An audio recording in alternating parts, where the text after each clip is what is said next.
Okay, good afternoon students. మనం already second లెసన్లో developmental ideas గురించి చూస్తూ ఉన్నాం. మనకి ఈ డెవలప్మెంట్ అనేటువంటిది ఒక కాంప్లెక్స్ టాస్క్ అని చెప్పేసి మనం చూడడం అనేటువంటిది జరిగింది. అంటే ఒక సంక్లిష్టమైనటువంటి విషయం డెవలప్మెంట్ అనేటువంటిది. అంటే ఒకరికి డెవలప్మెంట్ అయింది మరొకరికి డెవలప్మెంట్ కాకపోవచ్చు అనేటువంటి విషయాన్ని మనం చూడడం జరిగింది. అండ్ ఇప్పుడు ఇన్కమ్ అండ్ అదర్ గోల్స్ ఆదాయం మరియు ఇతర లక్ష్యాల గురించి మనం చూసినట్లయితే people seek not only income and also like equal treatment, freedom, security and respect from others. అదేవిధంగా మనందరికీ కూడా డబ్బులు, మనీ అనేటువంటిది ఎర్న్ చేయడం అనేటువంటిది, సంపాదించడం అనేటువంటిది ఒక ముఖ్యమైనటువంటి లక్ష్యం మనకి అందరికీ అయినప్పటికీ కూడా ఈ డబ్బులతో పాటుగా మనకి ఇంకా సుఖంగా జీవించాలి, సంతోషంగా జీవించాలి, ఆనందంగా జీవించాలి అంటే డబ్బులు ఒకటే ముఖ్యం కాదు, ఇంకా ఇతర అంశాలు కూడా మనకి అవసరం అవుతాయి. అవి ఏంటయ్యా అంటే ఈక్వల్ ట్రీట్మెంట్, అంటే సమాజంలో ఉన్నటువంటి ప్రజలందరూ కూడా సమానమే, అంటే మనుషులందరం కూడా సమానమే అనేటువంటి భావన మన చుట్టూ ఉన్నటువంటి ప్రజలందరిలోనూ ఉండాలి. అంటే మనకి పూర్వకాలంలో మరి క్యాస్ట్ పరమైనటువంటి డిస్క్రిమినేషన్ అనేటువంటిది ఉండేదన్నమాట.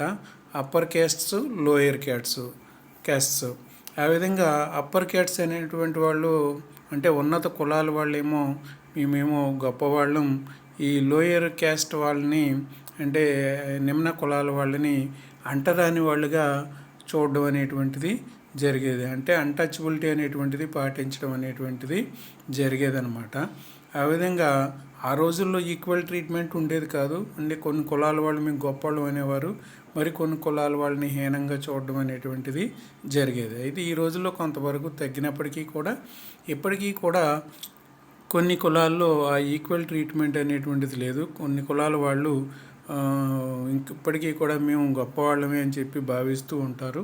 ఈ నిమ్న కులాల వాళ్ళని, మరి పేదవాళ్ళని మరి బలహీనులుగా చూస్తూ ఉంటారనమాట. అంటే అంటరాని వాళ్ళుగా చూస్తూ ఉంటారు. నెక్స్ట్ ఫ్రీడమ్ అనేటువంటిది, స్వేచ్ఛ అనేటువంటిది. ఈ ఫ్రీడమ్ అనేటువంటిది అందరికీ కూడా చాలా ఇంపార్టెంటు. అంటే మనకు నచ్చినటువంటి చదువుకునే స్వేచ్ఛ అనేటువంటిది మనకు ఉండాలి. అదేవిధంగా మన మనసులో ఉన్నటువంటి మనకు నచ్చినటువంటి భావాలని తెలియజేసుకునేటటువంటి ఫ్రీడమ్ అనేటువంటిది మనకు ఉండాలి. ఆ విధంగా బాగా చదువుకునేటువంటి స్వేచ్ఛ, మాట్లాడే స్వేచ్ఛ, అదేవిధంగా మనకి నచ్చిన విధంగా వ్యవహారం చేసేటటువంటి స్వేచ్ఛ అనేటువంటిది మనకి ఉండాలి. ఆ విధంగా ఉన్నప్పుడే మనం సంతోషంగా ఉండగలుగుతాం. అంటే రెస్ట్రిక్షన్స్ ఉండకూడదు. నువ్వు ఇదే చెయ్యి, ఈ చదువే చదువు, ఇది తప్పించి ఇంజనీరింగే చదవాలి, నువ్వు అది తప్పించి వేరే ఏం చదవకూడదు. అంటే నీకు డాక్టర్ చదవాలని ఉండొచ్చు, కానీ మీ ఇంటి దగ్గర వాళ్ళు ఇంజనీరింగే చదవాలని రిస్ట్రిక్షన్స్ అనేటువంటివి పెట్టకూడదు. అదేవిధంగా ఇంకా మనకి అనేక రకాలైనటువంటి రిస్ట్రిక్షన్స్ మనకి ప్రభుత్వ పరంగా కానీ ఇతర రకాలుగా కానీ మనకి లేకుండా ప్రజాస్వామ్యయుతంగా మనం వ్యవహరించాలి. అదేవిధంగా సెక్యూరిటీ అనేటువంటిది ప్రతి పౌరుడికి సెక్యూరిటీ. ఫస్ట్ మనకి సెక్యూరిటీ ఇచ్చేది మన కుటుంబం. మన యొక్క కుటుంబమే మనకి సెక్యూరిటీ ఇస్తుంది. అంటే మన కుటుంబం మన యొక్క సెక్యూరిటీని, భద్రతని చూడడం జరుగుతుంది. తర్వాత మన స్నేహితులు, బంధువులు మనకి సెక్యూర్ వెనకాల ఏదైనా గొడవ అయినా, ఏదైనా సమస్య వచ్చినా పరిష్కరించడానికి వస్తూ ఉంటారు. ఇంకా గవర్నమెంట్ పరంగా అయితే మనకి పోలీసు వ్యవస్థ అనేటువంటిది సెక్యూరిటీ ఇవ్వడం అనేటువంటిది జరుగుతుంది. అంటే దొంగల బారి నుండి వాటి నుంచి సెక్యూరిటీ లభిస్తుంది. ఇంకా మన దేశాన్ని కాపాడేది అయితే ఆర్మీ వాళ్ళు సెక్యూరిటీ ఇస్తూ ఉంటారు. ఆ విధంగా మనకి సెక్యూరిటీ అనేటువంటిది, భద్రత అనేటువంటిది ఉండాలి. అండ్ రెస్పెక్ట్ ఫ్రమ్ అదర్స్, ఇతరుల నుంచి మనకి గౌరవం అనేటువంటిది లభించాలన్నమాట. అంటే మన చుట్టూ ఉన్నటువంటి వాళ్ళు మనల్ని హీనభావంతో కాకుండా గౌరవ భావంతో మాట్లాడాలి. అంటే అందరూ మనల్ని గౌరవంగా మాట్లాడడం అనేటువంటిది జరగాలన్నమాట. అంటే ఏవండి ఏంటండి అని చెప్పేసి గౌరవ సూచకంగా మనతో మాట్లాడే వాళ్ళందరూ కూడా మాట్లాడాలి. ఆ విధంగా మనకి డబ్బులు ఒకటే ఉంటే సరిపోదు. డబ్బులతో పాటుగా మనకి ఈ ఈక్వల్ ట్రీట్మెంట్ అనేటువంటిది, ఫ్రీడమ్ అనేటువంటిది, సెక్యూరిటీ అనేటువంటిది, రెస్పెక్ట్ ఫ్రమ్ అదర్స్, ఇవన్నీ కూడా మనకి అవసరం అన్నమాట. దీన్ని కాస్త వివరంగా మనం చూసినట్లయితే, material goods are not all that we need to live. కేవలం మనం డబ్బులతో కొనుక్కునేటటువంటి వస్తువుల వల్లనే మనం సంతోషంగా జీవించలేము. మనం డబ్బులు ఇచ్చి మనం గూడ్స్ అన్నిటినీ కొనుక్కోవచ్చు. మన దగ్గర డబ్బులు ఉంటే ఎన్ని రకాల గూడ్స్ అయినా కొనుక్కోవచ్చు. సైకిల్ కొనుక్కోవచ్చు, మోటార్ సైకిల్ కొనుక్కోవచ్చు, కారు కొనుక్కోవచ్చు, ఇల్లు కొనుక్కోవచ్చు, ఫ్రిడ్జ్ కొనుక్కోవచ్చు, ఏసీ కొనుక్కోవచ్చు. అయితే ఇది కొనుక్కోవడానికి మన దగ్గర డబ్బులు ఉంటే చాలు. బై చేయడానికి మనకి మనీ అనేటువంటిది ఉంటే సరిపోతుంది. ఆ మనీని ఉపయోగించుకుని మనం ఎన్ని గూడ్స్నైనా సరే మనం పర్చేజ్ చేయొచ్చు అనమాట. అయితే ఆ గూడ్స్ ఒకటే మనం సంతోషంగా మనకు అవసరమైనటువంటి సంతోషాన్ని అందించలేవు. ఆ వస్తువుల వలన మనం ఎక్కువ డబ్బులుండి ఎక్కువ వస్తువులను కట్టుకొని పెద్ద మేడలు కట్టేసుకుని కార్లు కొనేసుకుంటేనే మనం సంతోషంగా జీవిస్తున్నామని అక్కడ అర్థం కాదు. మనం సంతోషంగా జీవించడానికి ఇవి కూడా కావాలి, వీటితో పాటుగా మరికొన్ని కూడా కావాలి. The quality of our life depends on non material things. అదేవిధంగా మన యొక్క జీవితం లేదా మన జీవితంలో ఉన్నటువంటి సంతోషం, ఆనందం అనేటువంటిది ఈ గూడ్స్తో పాటుగా నాన్ మెటీరియల్ థింగ్స్ కూడా మన సంతోషానికి దోహదం చేయడం అనేటువంటిది జరుగుతుంది. గూడ్స్ అన్నీ మెటీరియల్ థింగ్స్, అవన్నీ వస్తువులు, డబ్బు పెట్టి కొనుక్కోవచ్చు మన దగ్గర డబ్బులు ఉంటాయి. కానీ నాన్ మెటీరియల్ థింగ్స్ని మనం డబ్బులు పెట్టి కొనలేమన్నమాట. నాన్ మెటీరియల్ థింగ్స్ అంటే ఫ్రెండ్షిప్. మనకి స్నేహితులు అనేటువంటి వాళ్ళు ఉంటారు. మన క్లాసులో స్నేహితులు ఉంటారు, మన ఊరిలో మన స్నేహితులు ఉంటారు, మన ఇంటి దగ్గర మన స్నేహితులు ఉంటారు. ఈ ఫ్రెండ్షిప్ అనేటువంటి దాన్ని మనం డబ్బులు పెట్టి కొనగలమా? లేదు, డబ్బులు పెట్టి కొనలేము. సో ఆ ఫ్రెండ్షిప్ అనేటువంటిది ఇంపార్టెంటు. అదేవిధంగా ఫాదర్ మదరు వాళ్ళతో మనకు ఉన్నటువంటి ఆ ఎఫెక్షన్ అనేటువంటిది కూడా మనం డబ్బులు పెట్టి కొనేది కాదు. అంటే తల్లిదండ్రుల ప్రేమని మనం డబ్బులు పెట్టి కొనలేము. అదేవిధంగా అన్నదమ్ముల మధ్య ఉన్న ప్రేమ కావచ్చు, అక్క చెల్లెళ్ళ మధ్య ఉన్నటువంటి ఎఫెక్షన్ కావచ్చు, వాటిని మనం డబ్బులు పెట్టి కొంటే అవి కూడా మనకి రావన్నమాట. ఇవన్నీ కూడా నాన్ మెటీరియల్ థింగ్స్. అంటే మనం ఆనందంగా జీవించడానికి ఇవన్నీ కూడా మనకు అవసరం. గూడ్స్ ఒక్కటే కాదు, తల్లిదండ్రులతో మంచి సంబంధాలు, అన్నదమ్ములతో మంచి సంబంధాలు, స్నేహితులతో మంచి సంబంధాలు, ఇవన్నీ కూడా మనకి అవసరం అన్నమాట. ఈ విధంగా మనం ఉత్తమంగా ఆనందంగా జీవించాలి అంటే ఈ గూడ్స్తో పాటుగా ఈ నాన్ మెటీరియల్ థింగ్స్ అనేటువంటివి కూడా తప్పనిసరిగా మనకి అవసరం అవుతాయి అన్నమాట. For comparing countries, their income is considered to be one of the most important attributes. అదేవిధంగా మనకి వివిధ దేశాలు ప్రపంచంలో అనేక దేశాలు ఉన్నాయి, అనేక రకాలైనటువంటి దేశాలు ఉన్నాయి. అయితే అన్ని దేశాలలో ప్రజల యొక్క పరిస్థితి ఒకే విధంగా ఉందా అంటే ఒకే విధంగా లేదు. కొన్ని దేశాల్లో ప్రజలు బాగా డెవలప్డ్ అయి ఉంటారు, బాగా డబ్బున్న వాళ్ళు అయి ఉంటారు, చదువుకున్న వాళ్ళు అయి ఉంటారు. ఆ దేశం యొక్క పరిస్థితి వేరుగా ఉంటుంది. మరికొన్ని దేశాల్లో మధ్యస్థంగా ఉంటారు. మరికొన్ని దేశాల్లో ముఖ్యంగా ఆఫ్రికన్ కంట్రీస్ ఇటువంటివి తీసుకున్నట్లయితే చాలా పూర్ పీపుల్ ఉంటారు, లో ఎడ్యుకేషన్ ఉంటుంది, చాలా సమస్యలతో ఇబ్బంది పడుతూ ఉంటారు.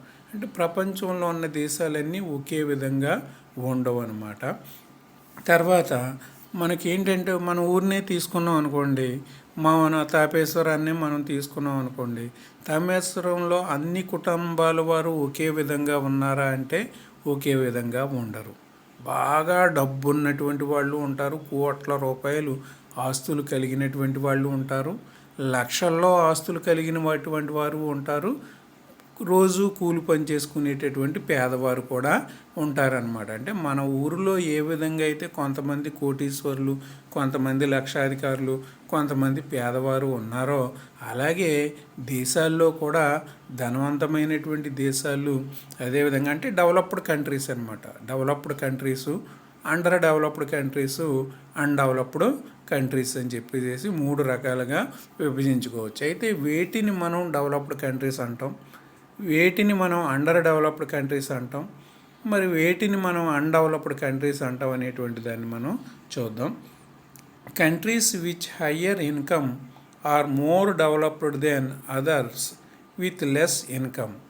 ఏ దేశం అయితే ఎక్కువ ఆదాయాన్ని కలిగి ఉంటుందో ఆ దేశం తక్కువ ఆదాయాన్ని కలిగి ఉన్న దేశం కంటే కూడా డెవలప్డ్ కంట్రీ, అభివృద్ధి చెందిన దేశం అని మనం చెప్పవచ్చు అన్నమాట. ఎక్కువ ఇన్కమ్ ఇప్పుడు మీ ఊరు ఉందనుకోండి, తాపేశ్వరంలో మల్లిబాబు గారు లాంటి వాళ్ళకి ఎక్కువ ఇన్కమ్ ఉంటుంది అన్నమాట. ఎక్కువ ఆదాయాన్ని కలిగి ఉంటారు. వాళ్ళు బాగా డబ్బున్న వాళ్ళు జమీందారు గారు అని మనం అంటూ ఉంటాం. అలాగే దేశాల్లో కూడా కొన్ని దేశాలకి ఎక్కువ ఆదాయం వస్తూ ఉంటుంది. వాటిని ఏమో డెవలప్డ్ కంట్రీస్ అని చెప్పేసి అంటాం అన్నమాట. What is the income of A country? అయితే ఒక దేశానికి వచ్చేటటువంటి ఆదాయం ఏంటి? ఒక దేశం, ఇప్పుడు మీ కుటుంబం ఉందనుకోండి, మీ కుటుంబంలో 4 సభ్యులు ఉన్నారనుకుందాం. మీ అమ్మగారు నాన్నగారు సంపాదిస్తూ ఉంటారు, ఏదో ఒక పనులు చేసుకుని డబ్బులు సంపాదిస్తూ ఉంటారనమాట. మీ అమ్మగారు నాన్నగారు కొద్ది పెద్దవాళ్ళు అయితే మీ అన్నయ్య అటువంటి వాళ్ళు సంపాదిస్తూ ఉంటారు. వాళ్ళందరూ కలిపి సంపాదించినటువంటి ఆదాయం మీ కుటుంబ ఆదాయం అవుతుంది. అలాగే ఒక దేశంలో ఉన్నటువంటి ప్రజలందరూ కలిపి సంపాదించినటువంటి ఆదాయాన్ని ఆ దేశ ఆదాయం అంటారు. దీన్నే జాతీయ ఆదాయం అని చెప్పేసి పిలవడం అనేటువంటిది జరుగుతుందన్నమాట. నేషనల్ ఇన్కమ్ జాతీయ ఆదాయం అని చెప్పేసి పిలవడం అనేటువంటిది జరుగుతుందన్నమాట. Income of all the residents of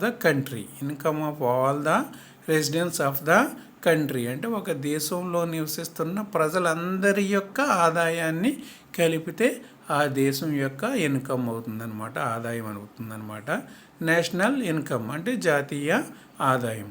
but is not a useful measure to compare the countries. అయితే ఈ నేషనల్ ఇన్కమ్ ఆయా దేశాలని డెవలప్డ్ కంట్రీసా, అన్డెవలప్డ్ కంట్రీసా, లేదా అండర్ డెవలప్డ్ కంట్రీసా అని విభజించడంలో ఆ నేషనల్ ఇన్కమ్ అనేటువంటిది మరి కొన్ని ఇబ్బందులు ఉన్నాయి. నేషనల్ ఇన్కమ్ ప్రకారంగా ఆ దేశాలని విభజించినట్లయితే కొన్ని ఇబ్బందులు అనేటువంటివి ఏర్పడడం అనేటువంటిది జరుగుతుందన్నమాట. అది అలాగనేటువంటిది నెక్స్ట్ చూద్దాం.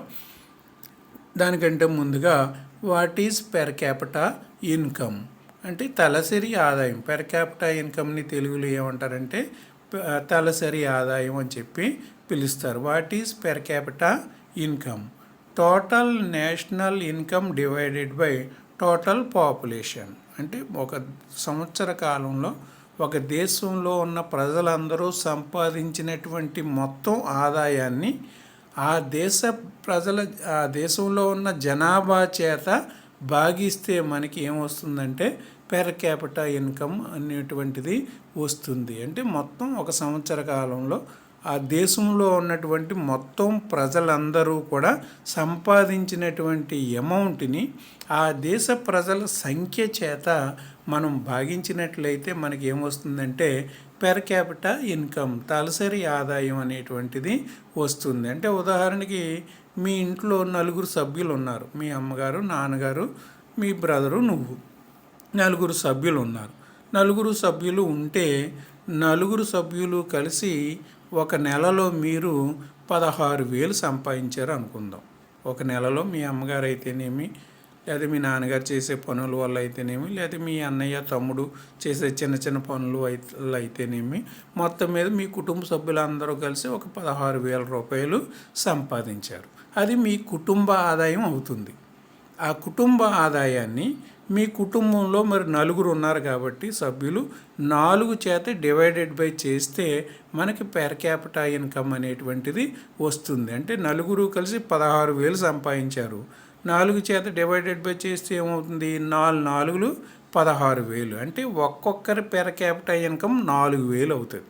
అంటే ఒక్కొక్కరు 4,000 సంపాదించినట్లుగా లెక్క అనమాట. ఆ విధంగా మీ కుటుంబ పెర్ క్యాపిటా ఇన్కమ్ ఎలాగైతే చూసామో కుటుంబ సభ్యులు సంపాదించిన మొత్తం ఆదాయం డివైడెడ్ బై కుటుంబ సభ్యుల యొక్క సంఖ్య. అలాగే ఒక దేశంలో ఉన్నటువంటి ఉదాహరణ మన దేశం తీసుకున్నాం అనుకోండి, ఇండియాలో 130 కోట్లు, దాదాపుగా 130 కోట్ల జనాభా అనేటువంటిది ఉంది. ఈ 130 కోట్ల మంది ఒక సంవత్సర కాలంలో ఎన్ని డబ్బులు సంపాదించారో ఆ అమౌంట్ని మన దేశంలో మరి 130 కోట్ల జనాభా ఉన్నది కాబట్టి ఆ 130 కోట్లతో డివైడెడ్ బై చేస్తే మనకి పెర్ క్యాపిటా ఇన్కమ్ అనేటువంటిది రావడం అనేటువంటిది జరుగుతుందన్నమాట. It is also called average income. ఈ పెర్ క్యాపిటా ఇన్కమ్ని ఏమని కూడా పిలుస్తారంటే యావరేజ్ ఇన్కమ్, సగటు ఆదాయం యావరేజ్ ఇన్కమ్ అని చెప్పి కూడా పిలుస్తారు. దీన్నే పెర్ క్యాపిటా ఇన్కమ్ అంటారు, యావరేజ్ ఇన్కమ్ అని చెప్పేసి కూడా పిలవడం అనేటువంటిది జరుగుతుందన్నమాట. ఇక్కడ world development report by world bank 2012 సంవత్సరంలో 2012 ఇయర్లో వరల్డ్ బ్యాంక్ అనేటువంటిది ఒక వరల్డ్ డెవలప్మెంట్ రిపోర్ట్ అనేటువంటిది ఇవ్వడం జరిగింది. అయితే ఈ రిపోర్ట్ దేని ఆధారంగా ఇచ్చింది? పెర్ క్యాపిటా ఇన్కమ్ ఆధారంగా ఈ రిపోర్ట్ అనేటువంటి దాన్ని ఇవ్వడం అనేటువంటిది జరిగిందనమాట. అప్పుడు ఈ వరల్డ్ బ్యాంక్ అనేటువంటిది ప్రపంచంలో ఉన్న దేశాలని 3 భాగాలుగా విభజించింది. 3 భాగాలుగా డివైడ్ చేయడం అనేటువంటిది జరిగింది. బాగా వెల్ డెవలప్డ్ కంట్రీస్ అంటే బాగా డబ్బు ఉన్నటువంటి దేశాలు అవి, లేదా అభివృద్ధి చెందినటువంటి దేశాలు. తర్వాత మిడిల్ డెవలప్డ్ కంట్రీస్ అంటే మధ్యస్థంగా, అంటే మరీ ఎక్కువగా డెవలప్మెంట్ లేదు, అలాగని చెప్పి తక్కువ డెవలప్మెంటు లేదు, మధ్యస్థంగా ఉన్నటువంటి దేశాలు. తర్వాత లో ఇన్కమ్ కంట్రీస్ అంటే అన్డెవలప్డ్ కంట్రీస్ అన్నమాట, బాగా తక్కువ ఆదాయం కలిగినటువంటి దేశాలుగా విభజించింది. దీనికి పెర్ క్యాపిటా ఇన్కమ్ని తీసుకుంది. ఉదాహరణకి ఇక్కడ ఏంటంటే ఏ దేశాలు డెవలప్డ్ కంట్రీస్గా ఇది చెప్పడం జరిగిందంటే $12,600 US. 12,600 US అంటే America, United states of America అంటారనమాట. యుఎస్ అంటే యునైటెడ్ స్టేట్స్ ఆఫ్ అమెరికా. మనకి ఏంటంటే ఈ డాలర్ అంటే $12,600, రూపాయలు కాదు డాలర్స్. అంటే అమెరికా వాళ్ళ కరెన్సీ పేరేంటి మీ అందరికీ తెలుసు కదా, డాలర్ అంటాం. అంటే మన ఇండియాలో కరెన్సీని మనం రూపాయి అంటాం, అమెరికాలో కరెన్సీనేమో డాలర్ అంటాం, బ్రిటన్లోనేమో పౌండ్ అంటాం. ఈ విధంగా ఆయా దేశాల్లో డబ్బుకి కరెన్సీకి వేరు వేరు పేర్లు అనేటువంటివి ఉంటాయి. మన దేశంలో ₹1, ₹100, ₹1000, ₹2000, ₹1,00,000 అలా అంటాం. అదే అమెరికాలో అనుకోండి $1, $20, $100, $1000, $1,00,000 అని చెప్పి వాళ్ళు పిలుచుకుంటారనమాట. అయితే ఇంటర్నేషనల్గా మనకి డాలర్ అనేటువంటిది మారక ద్రవ్యంగా ఉపయోగపడుతుంది కాబట్టి ఈ US డాలర్స్లో ఈ బ్యాంక్ అనేటువంటి చెప్పడం జరిగింది. ఈ $12,600 US above per capita income ఏ దేశాలలో అయితే ఉందో అవన్నీ కూడా డెవలప్డ్ కంట్రీస్ అని చెప్పింది. ఇది $12,600 US అబవ్ పైన 12,600 అమెరికా డాలర్లు పైన తలసరి ఆదాయం అంటే పెర్ క్యాపిటా ఇన్కమ్ కలిగి ఉన్నట్లయితే ఆ దేశాలన్నీ కూడా డెవలప్డ్ కంట్రీస్ అని చెప్పి, high income countries or developed countries అని చెప్పేసి చెప్పడం అనేటువంటిది జరిగిందనమాట. నెక్స్ట్ సెకండ్ స్టేజ్లో 1,035 US నుంచి $12,600 మధ్యలో పెర్ క్యాపిటా ఇన్కమ్ కలిగినటువంటి దేశాలన్నీ కూడా మిడిల్ ఇన్కమ్ కంట్రీస్ లేదా అండర్ డెవలప్డ్ కంట్రీస్గా చెప్పడం అనేటువంటిది జరిగిందనమాట.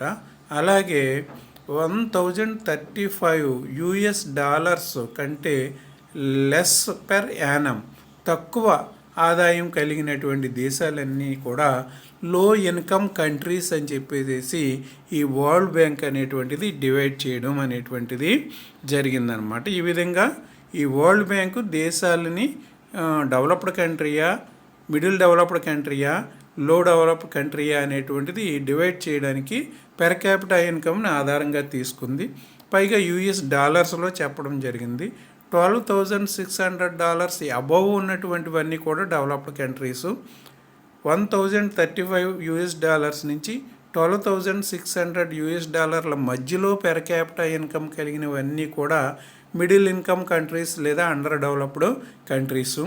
నెక్స్ట్ $1,035 కంటే తక్కువ ఆదాయం పెర్ క్యాపిటా ఇన్కమ్ కలిగినటువంటి దేశాలన్నీ కూడా లో ఇన్కమ్ కంట్రీస్గా డివైడ్ చేయడం అనేటువంటిది జరిగిందనమాట. Averages are useful for comparison, they also hide disparities. అదేవిధంగా కంపేర్ చేయడానికి, అంటే ఒక దేశాన్ని మరొక దేశంతో కంపేర్ చేయడానికి మనకి ఈ యావరేజ్ లేదా పర్ క్యాపిటా ఇన్కమ్ అనేటువంటిది ఉపయోగపడుతుంది. They also hide disparities. అయితే పెర్ క్యాపిటా ఇన్కమ్ లేదా సగటు ఆదాయం ఆధారంగా మనం మరి ఈ విభజన అనేటువంటిది చేస్తే అందులో కొన్ని డిస్పారిటీస్ అనేటువంటివి, లోటుపాట్లు అనేటువంటివి ఉండడం అనేటువంటిది జరుగుతుంది. అంటే యావరేజ్గా ఒక దేశాన్ని మరొక దేశాన్ని పోల్చడానికి ఈ పెర్ క్యాపిటా ఇన్కమ్ని లేదా సగటు ఆదాయాన్ని మనం ఉపయోగించినట్లయితే అది ఒక సూచికగా తీసుకోవచ్చు, కానీ 100% దాన్ని ఆమోదించలేం, అంగీకరించలేం. దానితో పాటుగా మరికొన్ని సూచికలు కూడా అవసరం అవుతుంది. అంటే యావరేజ్ ఇన్కమ్ని లేదా పెర్ క్యాపిటా ఇన్కమ్ని మనం ఆయా దేశాలని మరి డెవలప్డ్ కంట్రీస్గా, అండర్ డెవలప్డ్ కంట్రీస్గా, లో డెవలప్డ్ కంట్రీస్గా డివైడ్ చేయడానికి 100% ఆ ఒక్క అంశం మీదే మనం ఆధారపడలేమన్నమాట. ఎందుకు ఆధారపడకూడదయ్యా దాని మీద అంటే నెక్స్ట్ స్లైడ్లో, ఈ స్లైడ్లో మనం చూడొచ్చు అనమాట. ఇక్కడ కంపారిజన్ ఆఫ్ 2 కంట్రీస్, 2 దేశాల పెర్ క్యాపిటా ఇన్కమ్ని ఇక్కడ మనం కంపేర్ చేయడం జరిగింది. యావరేజ్ ఆదాయాన్ని మనం కంపేర్ చేయడం అనేటువంటిది జరిగిందనమాట. మంత్లీ ఇన్కమ్, వాళ్ళ యొక్క నెలవారీ ఆదాయం రూపాయల్లో, డాలర్స్లో కాకుండా ఇక్కడ మనకు అర్థం అవడం కోసం రూపాయల్లోనే తీసుకోవడం అనేటువంటిది జరిగిందనమాట. ఇక్కడ మనకి 2 కంట్రీస్ ఉన్నాయి. అందులో country A and country B. Country A అనేటువంటిది ఒక కంట్రీ, బి అనేటువంటిది మరొక కంట్రీ అనమాట. మనకు అర్థం అవడం కోసం ఈ 2 కంట్రీస్లోనూ కూడా ఒక 5 మంది ప్రజలు ఉన్నారనుకుందాం. ఈ 5 మంది ప్రజలు లేదా వ్యక్తులు ఉన్నారని చెప్పేసి మనం అనుకున్నప్పుడు ఇక్కడ కంట్రీ ఏలో ఫస్ట్ పర్సను $9,500 సంపాదిస్తున్నాడు 1 మంత్లో. సెకండ్ పర్సను $10,500 సంపాదిస్తున్నాడు అదే 1 మంత్లో. నెక్స్ట్ థర్డ్ పర్సను $9,800 సంపాదిస్తున్నాడు అదే మంత్లో.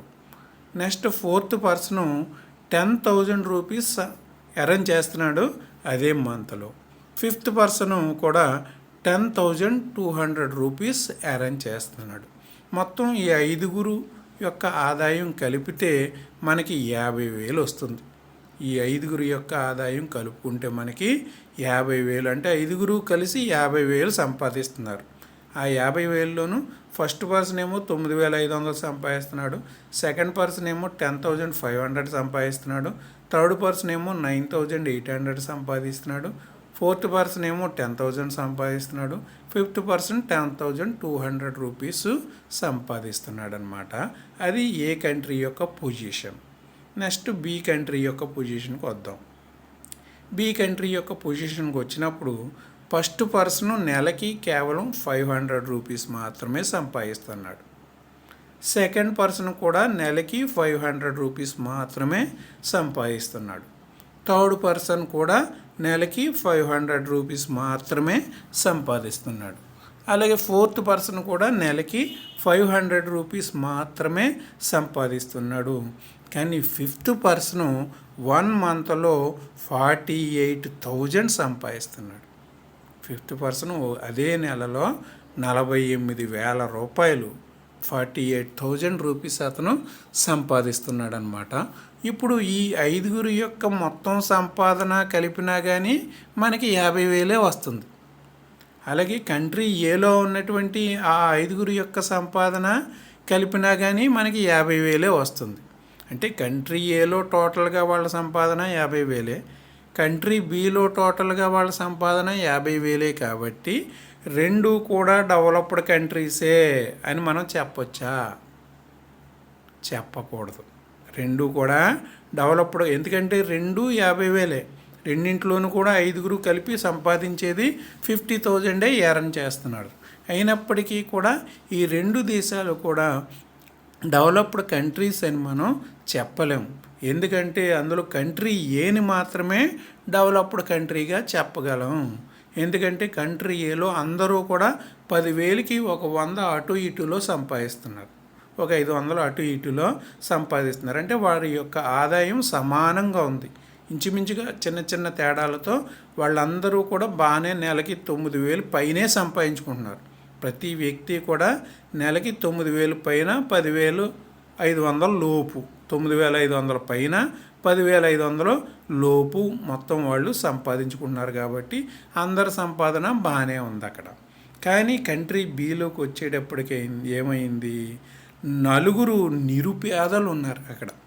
4 కేవలం నెలకి 5,500 మాత్రమే సంపాదించుకుంటున్నారు. ఒక్కడు మాత్రం కోట్లకు పడగలెత్తుతున్నాడు, 48,000 సంపాదించుకుంటున్నాడు. ఆ ఒక్కడోనేమో అపర కుబేరుడు బి కంట్రీలో, మిగిలిన 9 పూర్ పీపుల్. సో మరి ఈ కంట్రీ బిని డెవలప్డ్ కంట్రీ అని మనం ఎలా చెప్పగలుగుతాం? చెప్పలేం కదా. ఎందువలన అంటే ఉన్న 5 మందిలో 4 పేదవాళ్ళే అక్కడ. ఒకడేమో కుబేరుడు. కాబట్టి మనం ఈ యావరేజ్ ఇన్కమ్ని తీసుకుంటే మరి రెండు దేశాల్లోనూ కూడా వాళ్ళ 5 50,000 సంపాదిస్తున్నారు, వీళ్ళ 5 కూడా 50,000 సంపాదిస్తున్నారు. యావరేజ్ ఇన్కమ్ను బట్టి మనం ఏం చెప్పాలి? ఇక్కడ రెండు కూడా డెవలప్డ్ కంట్రీసే అని చెప్పాలి. కానీ రెండో కంట్రీ పరిస్థితి చూస్తే 4 పేదవాళ్ళు, బాగా పేదవాళ్ళు ఉన్నారు, ఒకడేమో అపర కుబేరుడు ఉన్నాడు.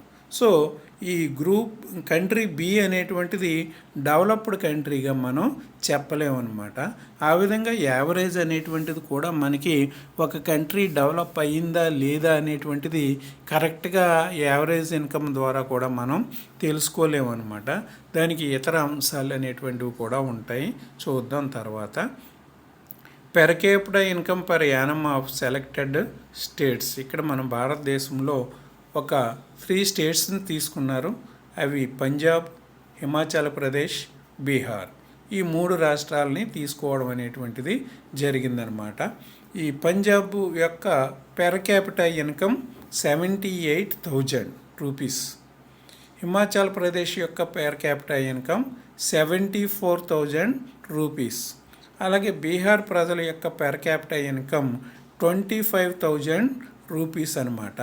అయితే యావరేజ్ ఇన్కమ్ని ఆధారంగా చేసుకుని మనం ఇందులో డెవలప్డ్ స్టేట్ ఏది, అన్డెవలప్డ్ స్టేట్ ఏది అనేటువంటిది మనం చెప్పేయాలి. అంటే పంజాబ్లో పెర్ క్యాపిటా ఇన్కమ్ 78,000 ఉంది కాబట్టి పంజాబ్ని మనం డెవలప్డ్ స్టేట్గా చెప్పేయాలి. మరి డెవలప్ అవ్వని స్టేట్గా మనం బీహార్ని చెప్పాలి. ఎందుకంటే కేవలం 25,000 రూపీస్ మాత్రమే అక్కడ ప్రజల పెర్ క్యాపిటా ఇన్కమ్ అనేటువంటిది ఉందన్నమాట. ఆ విధంగా మన ఇండియాలో అన్ని రాష్ట్రాలు కూడా అభివృద్ధి చెందలేవు. మొత్తం 29 స్టేట్స్ ఉన్నాయి, 29 స్టేట్స్ మనకి ఉన్నాయి. అందులో డెవలప్డ్ స్టేట్స్ ఉన్నాయి, అండర్ డెవలప్డ్ స్టేట్స్ కూడా ఉన్నాయి. ముఖ్యంగా సౌత్ ఇండియాలో కర్ణాటక, తమిళనాడు, తెలంగాణ, కేరళ ఇవన్నీ కూడా కొన్ని డెవలప్డ్ స్టేట్స్. కానీ కొంత బెటర్గా అంటే ఇండియాలో చూసుకుంటే మిగతా స్టేట్లతో పోల్చుకుంటే కొంత డెవలప్డ్ స్టేట్స్ కానీ చెప్పుకోవచ్చు. నార్త్ ఇండియాలో కొద్దిగా మహారాష్ట్ర, గుజరాత్, ఢిల్లీ, హర్యానా, పంజాబ్ ఇటువంటి వాటిని మనం డెవలప్డ్ స్టేట్స్గా చెప్పుకోవచ్చు. మరి బీహార్ కానీ, జార్ఖండ్ కానీ, ఛత్తీస్గఢ్ కానీ, మధ్యప్రదేశ్ కానీ, రాజస్థాన్ కానీ ఇవన్నీ కూడా కొద్దిగా పూర్ స్టేట్స్గా అంటే అండర్ డెవలప్డ్ స్టేట్స్గా మనం చెప్పుకోవచ్చు. అంటే వాళ్ళ పెర్ క్యాపిటా ఇన్కమ్ తక్కువగా కూడా ఉంటుందన్నమాట. మన ఇండియాలో టాప్ పెర్ క్యాపిటా ఇన్కమ్ ఇంకా పంజాబ్ ప్రజల ఆదాయమే ఎక్కువగా ఉంటుంది, 78,000. కాబట్టి ఈ పట్టిక ప్రకారంగా మనం చూస్తే పంజాబ్ని డెవలప్డ్ స్టేట్గా చెప్పాలి, బీహార్నేమో అన్డెవలప్డ్ స్టేట్గా మనం చెప్పాలి. కానీ హిమాచల్ ప్రదేశ్ పంజాబ్ కంటే తక్కువ పెర్ క్యాపిటా ఇన్కమ్ కలిగి ఉన్నప్పటికీ కూడా ఎడ్యుకేషనల్గా ఇతర హెల్త్లోను, ఎడ్యుకేషన్లోను, ఇతర రంగాలలోనూ పంజాబ్ కంటే ముందుంది. పంజాబ్ కంటే కూడా డెవలప్డ్గా ఉంది. ముందుకు బెటర్ పెర్ఫార్మెన్స్ ఉంది. పంజాబ్ కంటే కూడా ఎడ్యుకేషన్లో కానీ, హెల్త్లో కానీ, ఇతర మరికొన్ని రంగాలలో హిమాచల్ ప్రదేశ్ పంజాబ్ కంటే బెటర్ పెర్ఫార్మెన్స్ అనేటువంటిది చూపించగలుగుతుంది. కాబట్టి పంజాబ్ కంటే హెల్త్లో కానీ, ఎడ్యుకేషన్లో కానీ హిమాచల్ ప్రదేశే డెవలప్డ్ స్టేట్గా మనం చెప్పాలి. కానీ ఇక్కడ పెర్ క్యాపిటల్ ఇన్కమ్ ప్రకారంగా అయితే మాత్రం పంజాబే డెవలప్డ్ స్టేట్గా మనం చెప్పాలన్నమాట. అయితే దీనికి సంబంధించిన మరికొంత వివరం నెక్స్ట్ స్లైడ్లో ఉంటుంది, అక్కడ చూద్దాం. If per capita income is to be used as a measure of development, Punjab would be considered the most development and Bihar is least. అదేవిధంగా పై పట్టికను మనం చూసుకున్నట్లయితే పంజాబ్ ఏమో మోస్ట్ డెవలప్డ్ స్టేట్గాను, తర్వాత బీహార్ ఏమో అన్డెవలప్డ్ స్టేట్గాను లేదా లీస్ట్ డెవలప్డ్ స్టేట్గాను మనం చెప్పుకోవాలన్నమాట.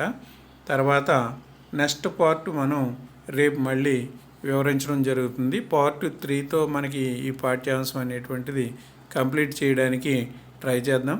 మీరందరూ కూడా ఆన్లైన్ క్లాసులు చక్కగా చూస్తున్నారని అనుకుంటున్నాను. మరి వ్యూస్ ఎక్కువగానే వస్తున్నాయి.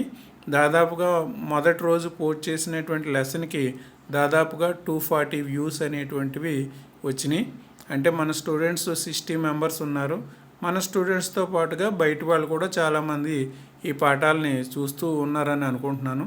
సో మీ అందరికీ కూడా పాఠం నచ్చినట్లయితే అక్కడ లైక్ సింబల్ ఉంటుంది, ఆ లైక్ సింబల్ని టచ్ చేయండి. తర్వాత ఏమన్నా డౌట్లు అవి ఉన్నట్లయితే మనకు వాట్సాప్ గ్రూప్లో కానీ లేకపోతే అక్కడ మెసేజ్లో కానీ పెట్టినట్లయితే దాన్ని నేను మళ్ళీ క్లారిఫై చేయడం అనేటువంటిది జరుగుతుంది. అందరూ కూడా ఈ యూట్యూబ్ లెసన్స్ని చక్కగా వినియోగించుకుంటున్నారని అనుకుంటున్నాను. అలాగే మీకు నోట్స్ కూడా ఇచ్చాను నేను. ఆ నోట్స్ అందరూ కూడా ఖచ్చితంగా అందరూ రాసేసి రెడీగా ఉండండి. ఎవరికైనా నోట్స్ కావాల్సి ఉంటే వస్తే నా దగ్గరికి వస్తే నేను ఆ నోట్స్ని మీకు ఇవ్వడం అనేటువంటిది జరుగుతుంది. మెటీరియల్ మీకు ఇవ్వడం అనేటువంటిది, నోట్స్కి సంబంధించినటువంటి మెటీరియల్ ఉంది కదా, ఆ మెటీరియల్ని మీకు అందించడం అనేటువంటిది జరుగుతుందన్నమాట. మెటీరియల్ లేని వాళ్ళు నన్ను కలవండి, ఆ మెటీరియల్ తీసుకోండి. So good afternoon all of you. ఉంటాను. బాయ్.